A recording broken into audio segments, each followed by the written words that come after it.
Dans l'histoire du cinéma, il y a des films en noir et blanc comme La Chienne de Jean Renoir, il y a des films en couleur comme le Van Gogh de Maurice Pialat, et puis il y a des films comme Le Mystère Picasso d'Henri-Georges Clouzot qui mélangent noir et blanc et couleur au gré de l'inspiration du peintre. Et des films mélangeant couleur et noir et blanc comme le Sin City de Robert Rodriguez avec ses touches de rouge, ses touches de jaune ou ses touches de bleu, il y en a beaucoup dans l'histoire du cinéma, de quoi bien évidemment faire un petit point sur la question. Alors tout d'abord, certains films en couleur s'ouvrent par un prologue en noir et blanc afin de se démarquer du reste du film. C'est le cas notamment d'Antichrist de Lars von Trier qui montre au ralenti le drame inaugural, ou c'est le cas moins ralenti du prologue de Casino Royale avec un Daniel Craig très colère. Mais sinon l'inverse, prologue en couleur dans un film noir et blanc, est aussi possible, comme le propose Ingmar Bergman dans l'ouverture Rouge Sang dans De la vie des marionnettes. À part ça, deux prologues noir et blanc plutôt originaux, au début de Évoque le navire de Fellini, des images d'abord muettes, puis des images sonores, et enfin des images couleurs, comme pour condenser en quelques minutes les principales évolutions du cinématographe. Et autre prologue original, celui du Maître de guerre de Clint Eastwood, avec un générique en archives noir et blanc, jusque-là rien d'exceptionnel, mais ensuite des images d'aujourd'hui, curieusement toujours noir et blanc.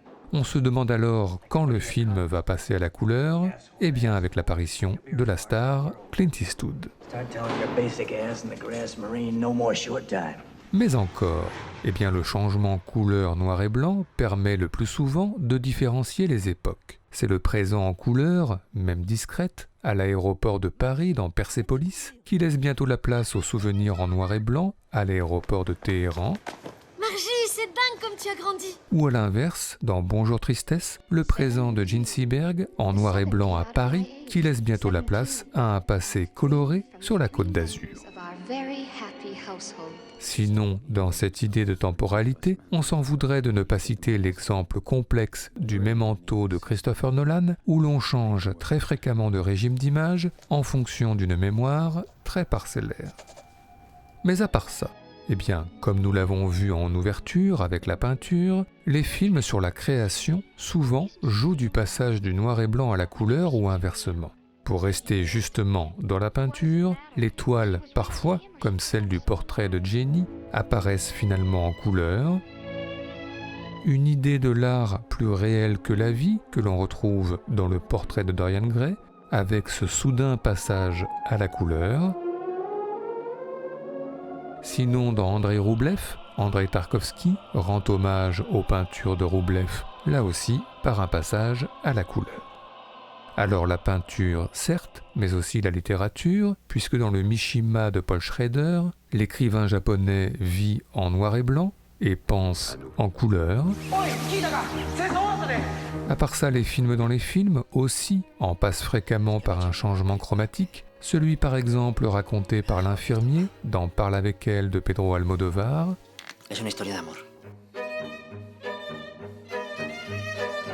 Ou des films en train de se faire, comme celui que réalise Orson Welles dans La Ricotta de Pasolini.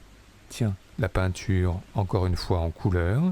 Sinon, dans un genre différent, il y a dans le projet Blair Witch les deux caméras qui filment le documentaire, l'une en noir et blanc et l'autre en couleur. Et puis tiens, puisque l'on parle de film dans le film, citons la traversée d'écran et donc le passage du noir et blanc à la couleur de La Rose pourpre du Caire. Une traversée d'écran et un changement de couleur qui peut aussi se faire via la télévision, en tous les cas dans Ring. Mais à part ça, eh bien parfois, au cinéma, le passage de frontière est accentué par un changement de couleur.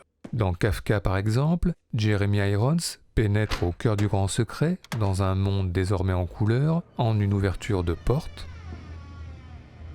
Même idée à l'œuvre dans le Stalker d'Andrei Tarkovsky, encore lui, avec l'arrivée dans la zone qui est redoublée par ce changement radical. N'oublions pas l'au-delà, fréquemment représenté comme dans Une question de vie ou de mort, en un passage au noir et blanc.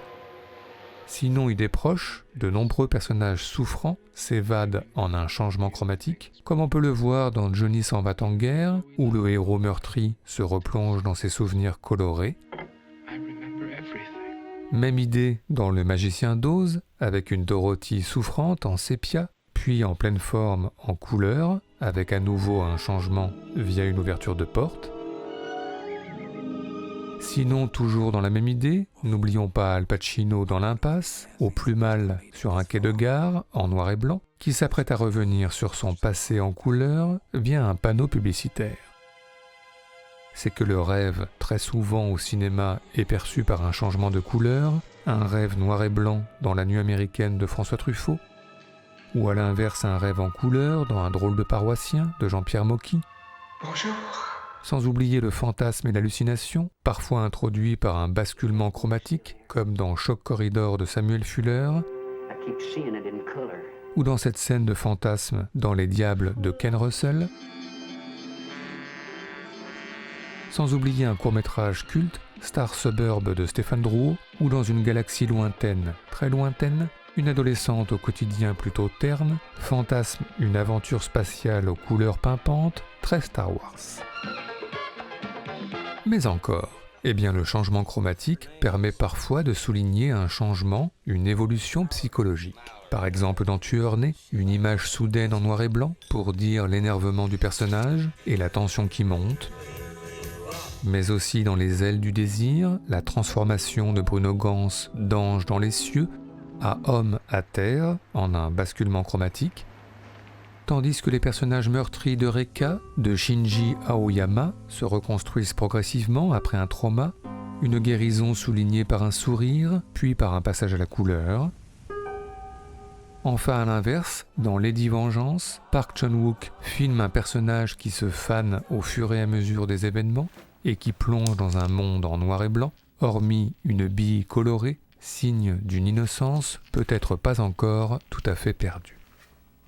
Enfin, terminons ce petit tour d'horizon, justement par tous ces films noirs et blancs, avec de ci de là, de petites touches de couleur éparses, toujours signifiantes. Ce sont les poissons de Rusty James qui disent la liberté pour l'instant contrariée de personnages en quête d'ailleurs. Ou dans le film d'animation Marie et Max, une lettre colorée, promesse d'espoir. Et puis le rouge, souvent, s'invite par petites touches dans les films noirs et blancs, et toujours pour représenter le sang et la mort, au propre dans le repas de Lars von Trier, dans le Dracula de Guy Maddin, ou dans La Maison du Dr Edwards avec cet éclat rouge sanglant au moment du coup de feu, mais aussi le sang au figuré dans le générique enneigé de In the Cut de Jane Campion, dans les visions cauchemardesques de Val Kilmer dans Twixt, ou encore, exemple célèbre, dans La Liste de Schindler, la petite fille au manteau rouge. Bref, des changements chromatiques au cinéma, il y en a décidément partout.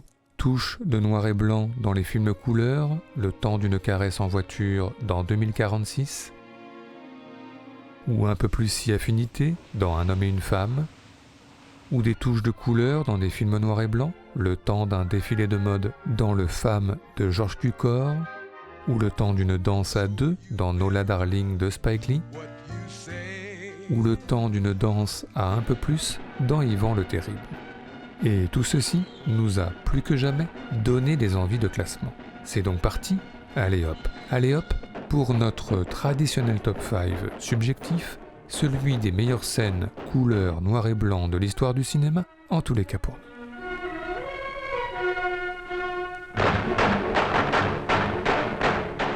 Notre numéro 5, le récent Leto de Kirill Serebrennikov. L'énergie et la soif de liberté d'un groupe de rock dans l'URSS des années 80, amplifié par quelques jeux avec la couleur. Par exemple, un split screen coloré en plein concert,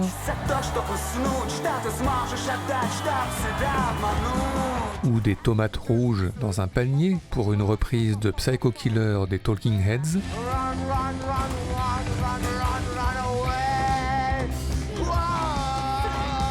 et puis il y a la scène des pochettes de disques recréées en couleur sur le All the Young Dudes des Mods de Hoople, tout à fait officieusement l'une des plus grandes chansons de l'histoire de la pop.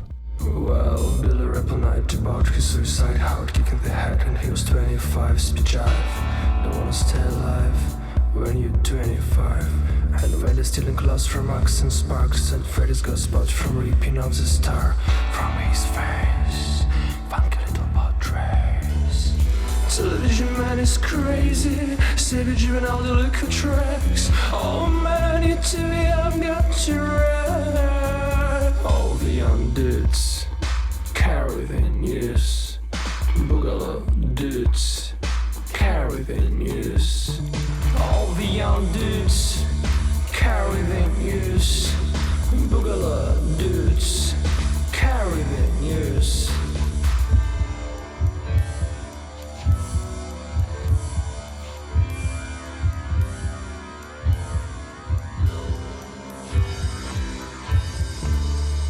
All the young dudes carry the news. Boogaloo dudes carry the news.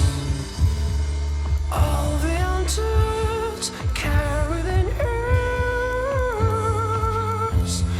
Carry the news.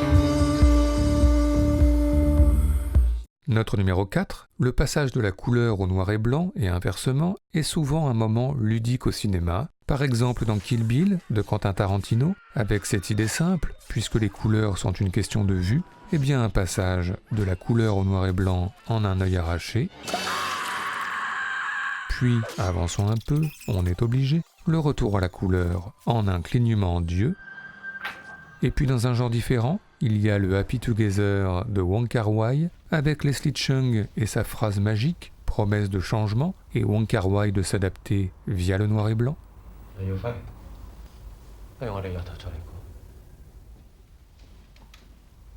Une phrase que Leslie Cheung redit quelques instants plus tard, et pour cela, avançons un peu, on est obligé. Une phrase donc que Leslie Cheung redit, promesse de changement, et Wong Kar-wai de s'adapter une nouvelle fois via la couleur.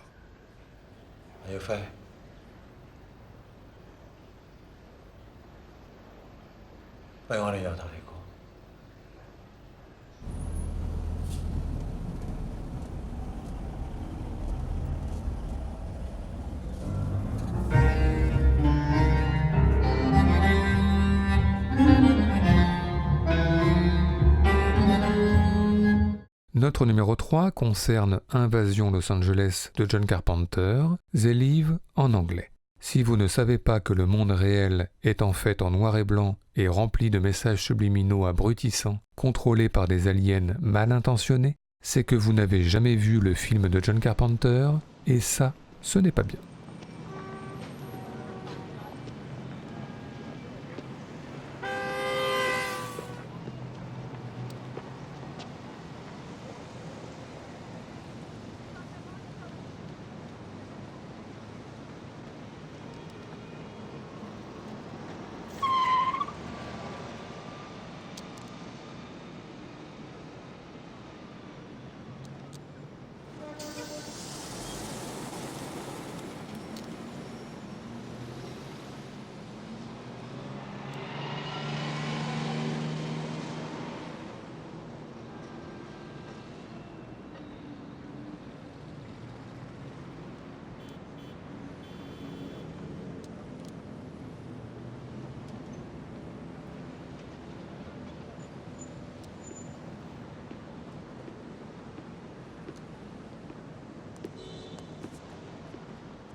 Notre numéro 2, Raging Bull de Martin Scorsese encore et toujours, et plus précisément une scène mêlant des combats de boxe en noir et blanc, en images figées, et des films de famille 8 mm, couleur, en images mouvement, le tout sur la musique de Pietro Mascagni, oui, Scorsese, encore et toujours.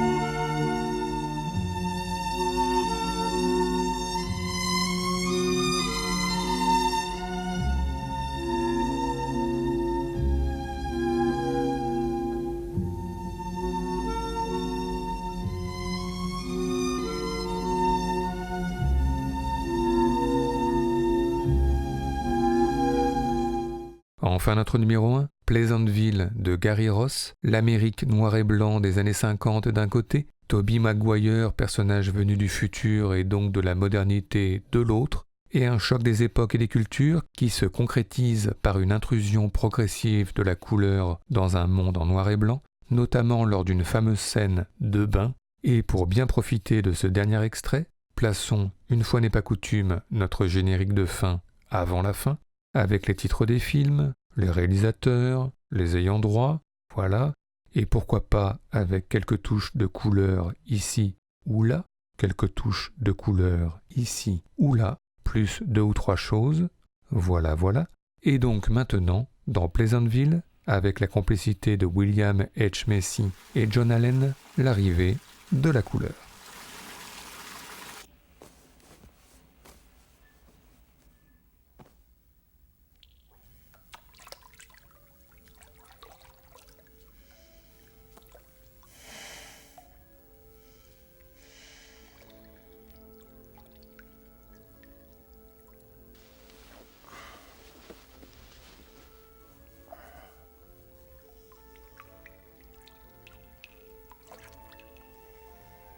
Oh my goodness.